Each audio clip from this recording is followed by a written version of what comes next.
Parents మెచ్చిన university సంకల్ Chand Patel university, Gujarat.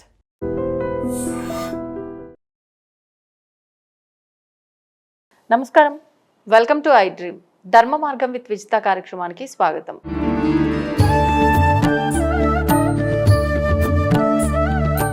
నమస్కారం గురుగారు. పరమేశ్వరార్పణం.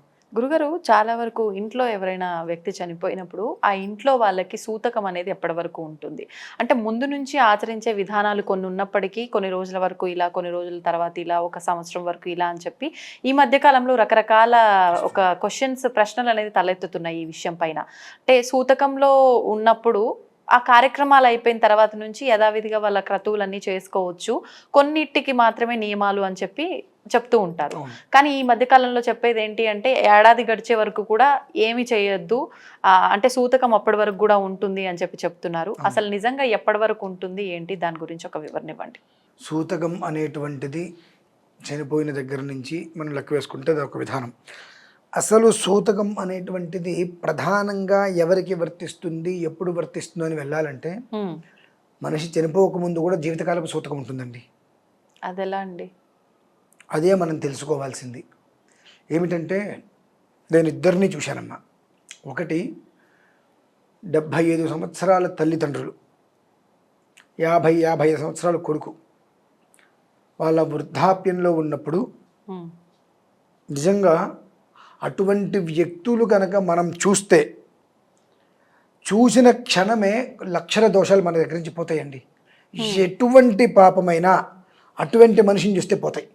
ఏమిటి అంటే అంత వయస్సు ఉన్నటువంటి తల్లిదండ్రులకి వీళ్ళు ఆఫీస్ నుంచి వచ్చిన తర్వాత వాళ్ళకి దినచర్యలు ఏవైతే మనకి ఏదైతే ఉంటాయో, మనం పసిపిల్లలు ఉన్నప్పుడు వాళ్ళకి ఎలా అయితే కనుక మలమూత్రాలని తీసి మనం వాళ్ళని జాగ్రత్తగా రెడీ చేస్తామో, వయస్సు మీద పడి తన పని తాను చేసుకోలేనటువంటి తల్లిదండ్రులకి అలా చేసిన కొడుకులు నేను చూశానమ్మా. కొడుకు కోడలు ఇద్దరిని విసుక్కోకుండా, చికాకు లేకుండా నా పిల్లలకి నేను చేయట్లేదా, నా పిల్లలుగా భావించి చేసిన వాళ్ళని నేను చూశాను. నిజంగా వాళ్ళ గురించి తలుచుకుంటే చాలు, నిజంగా మనకి ఏదైనా కష్టం వచ్చినప్పుడు ఈ విషయాన్ని తలుచుకున్న కష్టాలు మనకు తీరిపోతాయి. అలాగే ఇప్పుడు రెండో రకం, ఇప్పుడు నేను చెప్పేది అంటే రెండో రకం ఉంటే తల్లి తండ్రి బ్రతికి ఉండగానే జీవితకాలపు సూతకం అన్నా కదా, చనిపోయిన విషయాలు తర్వాత మాట్లాడుకుందామని చెప్పి. ఆ జీవితకాలపు సూతకం ఏంటంటే మన నిజంగా వృద్ధాప్యం వచ్చినటువంటి తల్లిదండ్రులని, వీళ్ళకి వయస్సు వచ్చి మంచి ఉద్యోగం వచ్చి నిలబడిన తర్వాత, వివాహమైన తర్వాత వాళ్ళకి సేవ చేయవలసి వస్తుందని చెప్పి వాళ్ళని తీసుకెళ్ళి వృద్ధాశ్రమంలో పడేస్తారు. చూశారండి? ఎవరు ఎన్ని రకాలుగా అనుకున్నా, ఏ రకమైనటువంటి ఆలోచనలు నన్ను తిట్టుకున్నా సరే, ఎప్పుడైతే కనుక ఒక మనిషి తన తల్లిదండ్రిని వృద్ధాశ్రమంలో పెడతాడో ఆ రోజు మొదలుకొని అతన్ని ఎవరు కూడా పిలవకూడదు, ఏ ఫంక్షన్కి పిలవకూడదు, అతనింటికి ఎవరు కూడా వెళ్ళకూడదు. వెళ్ళి గ్లాసుడు మంచినీళ్ళు తాగినా పితృదోషాలన్నీ ఆపాదిస్తాయి. అంటే వాడు ఆ తల్లిదండ్రులు తండ్రి 3 నెలలు ఇక్కడ పెంచుకున్నటువంటి యొక్క బీజాన్ని తల్లి గర్భంలోకి ఇచ్చిన తర్వాత 9 మాసాలు కడుపులో ఉంచుకొని మోసి, నవమాసాలు నిన్ను మోసి పాలిచ్చి పెంచేటటువంటిది ఏదైతే ఉంటుందో, 9 మాసాలు నిన్ను కడుపులో మోసి కన్న తర్వాత పాలిచ్చి పెంచి ఇంతటి వాడిని చేసిన తర్వాత నీ చిన్నప్పుడు నీ మలమూత్రాలని విసర్జించి తీసి నువ్వు వాళ్ళు అన్నం తింటున్నా సరే నీకు తెలియదు అవన్నీ కూడా. అక్కడికి వచ్చి నువ్వు ఏం చేసినప్పటికీ కూడా నేను విసుక్కోకుండా, చికాకు పడకుండా, తిట్టుకోకుండా, నా పిల్లవాడు అయ్యో అని చెప్పి తినే తిండి కూడా వదిలేసి నీకు అన్నీ బాగు చేసి నేను చేసినందుకు నువ్వు కృతజ్ఞతగా ఏం చేసావు? వాళ్ళకి అవసాన దశ వచ్చినప్పుడు వృద్ధాప్యంలో పిలిచావు కదండి. అటువంటి వాడు ఎవరైతే ఉన్నాడో వాడు బ్రతికున్నంతకాలం వాడికి అశౌచమేనండి. తల్లిదండ్రి చనిపోయిన తర్వాత వచ్చే అశౌచం వేరు. తల్లిదండ్రి బ్రతికి ఉండగా వాళ్ళకి సేవ చేసుకోవడానికి నిరాకరించి వృద్ధాశ్రమంలో పెడతారు. చూశారండి? ఆ పెట్టినటువంటి పిల్లలు ఇంటికి వెళ్ళి మంచినీళ్ళు తాగినా జన్మతహగా ఆ పాపానికి నిష్కృతి లేదు తాగిన వారికి. ఎందువల్లంటే అంతటి ధూర్తుడు, కృతజ్ఞుడు, క్రూరుడు, అంతకు మించి విశ్వాసఘాతుకుడు ఇంకెవరు ఉండరు. కన్న తల్లి తండ్రిని నువ్వు బయట పడేసేసావు, తీసుకువెళ్ళి వృద్ధాశ్రమంలో నువ్వు పెంచలేక పడేసావు అంటే వాళ్ళే చిన్నప్పుడు ఆ పని చేసి ఉంటే నువ్వు బ్రతికేవాడుగా. నీకు బ్రతుకునిచ్చినటువంటి తల్లిదండ్రిని వాళ్ళు నువ్వేం చేసావు? వాడి వంక చూసిన మహాపాపం అండి. అంతకు మించినటువంటి అశౌచం ఇంకొకటి లేదు. వాడు ఏ ప్రోగ్రాం చేసినా ఇప్పుడు తెలియక మనం వెళ్ళటం వేరు, చాలా మందికి తెలిసి తల్లిదండ్రులు వృద్ధాశ్రమంలో పెట్టేశాడని తెలిసి కూడా అతను ఏదైనా కాస్త వ్యవహారికం చేస్తుంటే మన్నన పొందడం కోసం చెప్పి చాలా మంది వెళ్తూ ఉంటారు. అటువంటి వారందరికీ కూడా తిలా పాపం తలా పిడికుడు అని చెప్పి ఆ కర్మ అందరినీ కట్టి కుడిపేస్తుందండి. అంత దరిద్రమైనటువంటిది.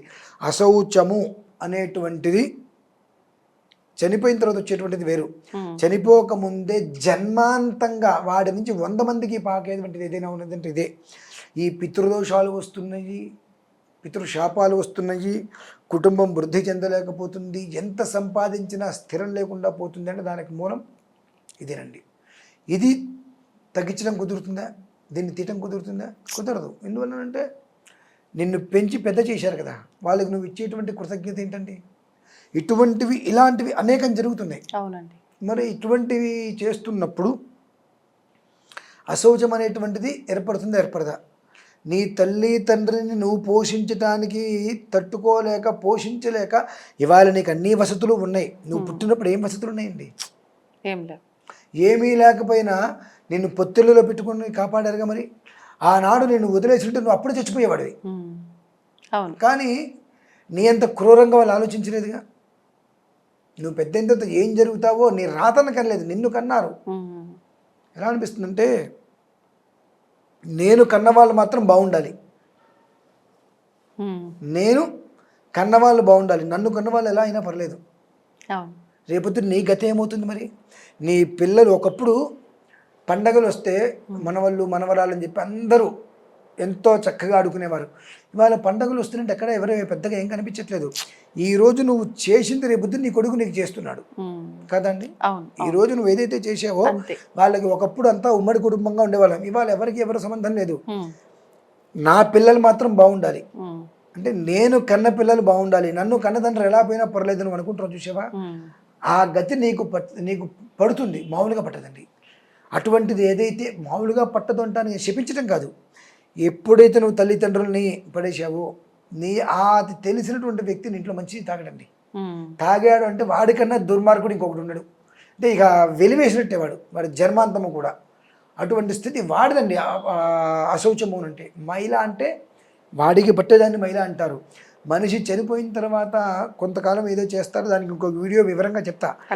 అది సమస్య కాదు అసలు. ఇది ప్రధానంగా ఏదైతే నీ తల్లి తండ్రి వాళ్ళ ఒక రక్తమాంసాల్ని కరిగించి నిన్ను కన్న తర్వాత ఆమె రక్తాన్ని విరిచి పాలగా మార్చి నీకు పాలిచ్చి తనకు కావాల్సిన ఇష్టమైన పదార్థాలు మొత్తం కూడా ఆపేసి నేను ఇష్టమైన పదార్థాలు తింటే ఆ పాలు పిల్లలు తాగితే పిల్లల ఆరోగ్యం దెబ్బతింటుందని చెప్పి నీ కోసము అంత కష్టపడి మరుజన్మ ఆడవాళ్ళకి